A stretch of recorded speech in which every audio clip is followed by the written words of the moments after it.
Ini kita udah ada tamu. Jeffrey Sitorus. Assalamualaikum. Oh, Muslim. Waalaikumsalam. Waalaikumsalam warahmatullah. Bang, aku tadi mau tanya pasal edisnya juga lah tadi. Oh iya. Apa tuh? Tadi sempat singgah di Komal Edis. Pasal itu juga lah, kencing unta tuh itu cuma bisa tidak didunurkan itu sama mana tahu biar jelas, biar tahu kawan-kawan kita yang di bawah mengapanya. Oh, Maksud hadisnya itu Iya. ini Muslim ya? Jeffrey Sitorus. Muslim atau Kristen? Iya. Muslim.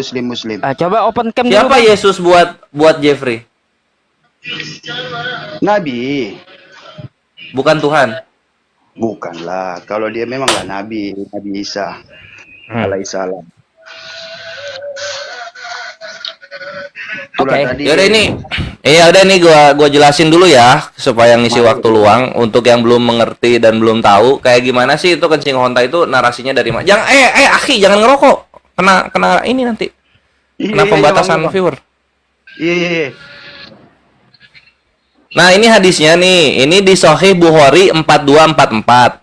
Nomornya biasanya di website-website yang lain juga sama. Iya. Nah, ini air kencing untanya di sini nih. Ini air kencing untanya. Jadi mereka ambil ininya doang. Ini keseluruhan hadisnya nggak dibaca. Mau kita bacakan? Ya, tolong lu baca, Bang. Oke, siap. Kita baca dulu ya. Nah, keseluruhannya.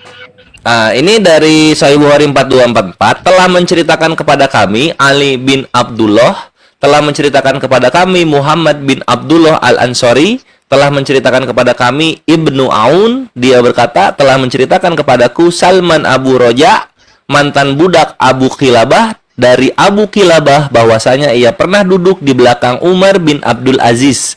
Lalu mereka berbincang-bincang tentang para khalifah. Nah, ini itu adalah rantai periwayatan. Bukan teman ke teman ya, tapi dari generasi ke generasi gitu. Yang tadi dibacakan nama-nama orangnya sehingga sampai kepada Imam Bukhari. Imam Bukhari membukukan. Lalu ini yang terakhir ada Umar bin Abdul Aziz. Ini adalah khalifah dari kekhalifahan Abbasiyah gitu. Umar bin Abdul Aziz ini.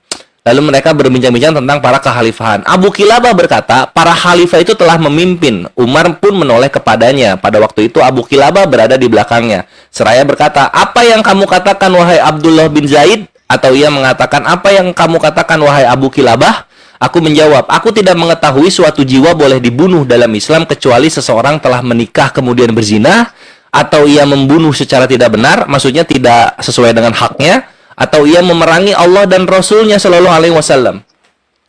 Lalu Anbasah berkata, telah menceritakan kepada kami Anas mengenai hal ini dan itu. Anas ini Anas ibn Malik, dia sahabat Nabi, bertemu dengan Nabi dan belajar dari Nabi.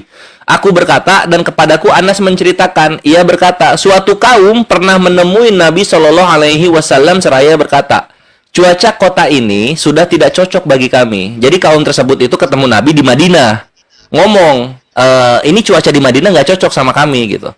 Maka Nabi Shallallahu Alaihi Wasallam bersabda, ini ada beberapa hewan ternak milik kami, maka keluarlah kalian dan minumlah dari susu dan air kencingnya. Lalu mereka pun meminum susu dan air kencing unta hingga mereka segar kembali. Lalu mereka mendekati penggembala dan membunuhnya serta mengusir binatang ternaknya. Tak lama kemudian di antara mereka ada yang membunuh jiwa secara tidak benar dan memerangi Allah dan Rasulnya serta menakut-nakuti Rasulullah Shallallahu Alaihi Wasallam. Jadi ini orang udah dibikin segar kembali, di narasi hadis yang lainnya itu dibikin sehat, gitu. Udah dikasih ternak, dibikin sehat, gitu. Dia malah membunuh penggembala-penggembala hewan ternak tersebut. Udah gitu membunuh orang juga. Udah gitu memerangi Allah dan Rasulnya Muhammad Shallallahu Alaihi Wasallam. Gitu. Kemudian Umar berkata, Subhanallah, lalu berkata, apakah kamu menuduhku? Abu Kilabah berkata, Anas telah menceritakan kepada kami mengenai hal ini, dan dia berkata, wahai penduduk Syam, sesungguhnya kalian akan senantiasa dalam kebaikan selama orang ini ada pada kalian, atau yang serupa dengan hal itu. Nah, ini keseluruhan hadisnya. Jadi sebenarnya redaksi hadisnya itu menceritakan ketika ada seorang pengkhianat yang masuk Islam, Nabi sembuhkan dengan tata cara metode yang ada, mereka malah khianat, gitu. Mereka ambil yang bagian air kencing untanya, tapi mereka nggak memberikan khasiat dari kencing untanya ini, gitu. Ini kalau misalnya masih penasaran, ini mutawatir hadisnya, banyak diceritakan, ada juga di Sahih Bukhari 5254 gitu. Itu bang, itu perintah Nabi kan? Iya, kepada orang yang sakit yang datang ke Madinah gitu. Itu bukan untuk sesuatu kaum lah, umpamanya suatu kaum lah, umpamanya tak ada lagi makanan minuman apa begitu yang haram, boleh tidak kita makan ataupun kita minum? Enggak gitu. Larangan haram dan halal itu tergantung dari perintah dalam Al-Quran dan juga penjelasan Nabi dalam perkataan Nabi gitu. Karena ketika dibilang kencing unta ini membuat sembuh orang-orang, maka ini pun menjadi kebenaran yang ada kan gitu dalam Islam. Berarti itu udah memang perintah Nabi Muhammad lah kita minum kencing unta, gitulah itu ya kan? Bukan perintah sunnah jatuhnya gitu. Karena ini Nabi penghususan kepada kaum yang ini doang. Kepada apa? Wah, yang pengkhianat ini bukan kepada muslim ini kepada pengkhianat ini. Jadi kalau misalnya Akhi Jeffrey nih nemu pengkhianat nih, kasih minum kencing onta dia supaya segar lagi otaknya kayak gitu. Tidak. Jadi- Aku pun ada juga sedikit mau bertanya. Tadi kan aku dengar tadi diskusi si Edis, dia tadi apa dia? Iya, aku pun sempat juga aku jadi apa bang? Kan dijelaskan sama Edis tak paham. Kan kita umpamanya lah kita di suatu kaum lah ataupun di tengah-tengah padang pasir ada makanan tua ataupun anjing lah kita bilang ataupun babi lah haram lah. Kalau kita udah tahu haram kan,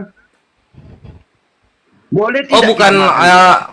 nah, ya boleh kalau itu kan itu apa sih namanya? Itu ruksoh, keringanan bagi muslim kan kayak gitu. Yang haram dihalalkan ketika kita sedang dalam darurat kan gitu.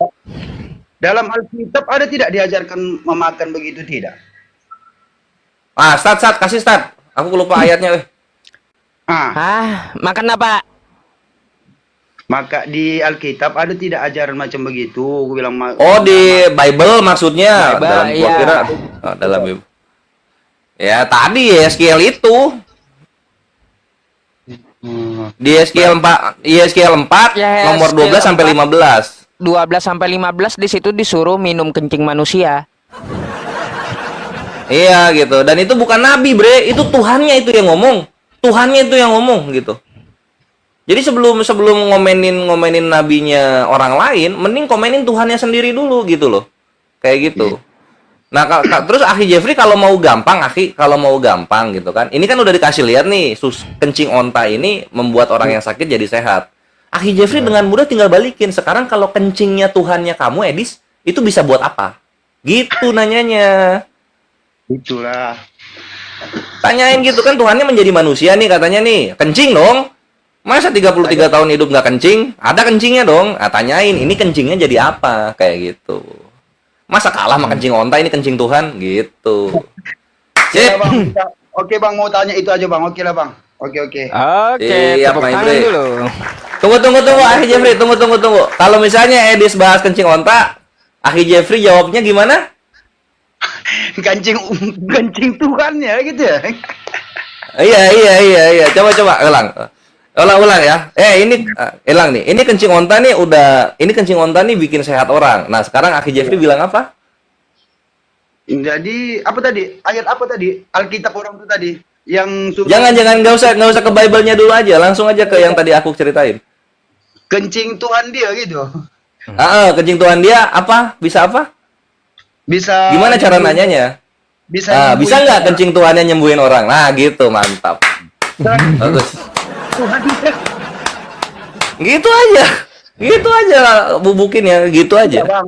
Edis ini udah banyak menyesatkan orang bang. Aku pun tadi udah sempat guyang sebenarnya tadi, udah sempat apa kan? Iya pula. Aku tengok. Itulah kenapa ada kami, akhi. Kenapa ada kami.